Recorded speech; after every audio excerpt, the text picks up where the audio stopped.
আসসালামাইকুম, কেমন আছেন সবাই? আশা করি ভালো আছেন। তো অনেক দিন পরে আবার ভিডিও করতেছি। অনেক সময়, প্রায় অলমোস্ট 1 থেকে 1.5 মাস হচ্ছে কোনো ভিডিও ছাড়তেছি না। ইউটিউব, ফেসবুক কোথাও ছাড়তেছি না। কজ ভিডিও ছাড়লে কোনো না কোনো সমস্যা হচ্ছে, মানে নজর যেটা বলে আর কি, কোনো না কোনো প্রবলেম হইতেছে, মুরগি অসুস্থ হয়ে যেতেছে দেখাইলে, ভিডিও দেখাইলে।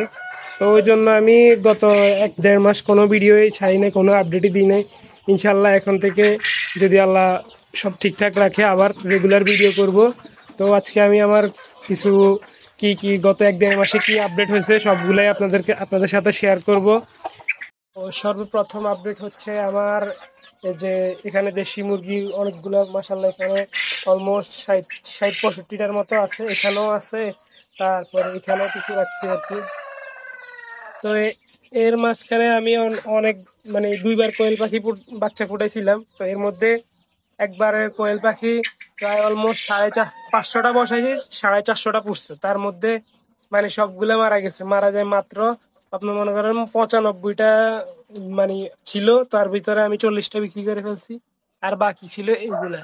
এখানে তাও কপাল এত খারাপ, এখানে মাত্র এই মনে করেন 50টার মধ্যে 10টা মেয়ে হয়েছে আর সবগুলো পুরুষ হয়েছে। তো এখন এইগুলা সবগুলো বিক্রি করে দিব খাওয়ার জন্য। আর এখানে আমার আগের কোয়েল পাখিগুলো আছে, এখানে আবার নতুন যে মহিলা 10টা ছিল ওইগুলো এখানে উঠাই দিছি, এই যে এখানে।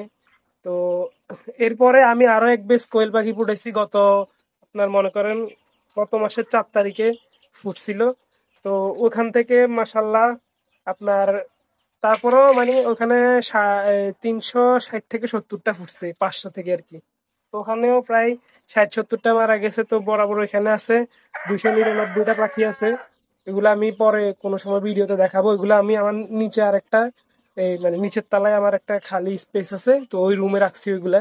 এখানে জায়গা নাই দেখি, মানে এখানে ব্রুডিং টুডিং করতে সমস্যা হয়, ওই জন্য আমি নিচে নিয়ে গেছি, এই আর কি। আর এখানে এইখানে আছে এই মুরগির বাচ্চাগুলা, ইনশাল্লাহ যদি কারো লাগে অবশ্যই যোগাযোগ করবেন, মুরগির বাচ্চাগুলো বিক্রি করা হবে। আর আমার লেয়ার মুরগির, এই যে লেয়ার যেগুলো আছে এগুলার বাচ্চা ফুটাইছি ইনশাল্লাহ, এগুলো মেশিনে আছে। আজকে এই যে সবগুলো পরিষ্কার করতেছি, করে সবগুলোর ছাদে উঠাবো আর কি। তো লেয়ার মুরগির বাচ্চা যদি কারো লাগে অবশ্যই যোগাযোগ করবেন আমার সাথে। নোয়াখালীর ভিতরে হইলে অনেক বেশি ভালো হয়, আর আশপাশে হইলেও চলবে। মুরগির বাচ্চা নিতে পারবেন। তো আসসালামু আলাইকুম।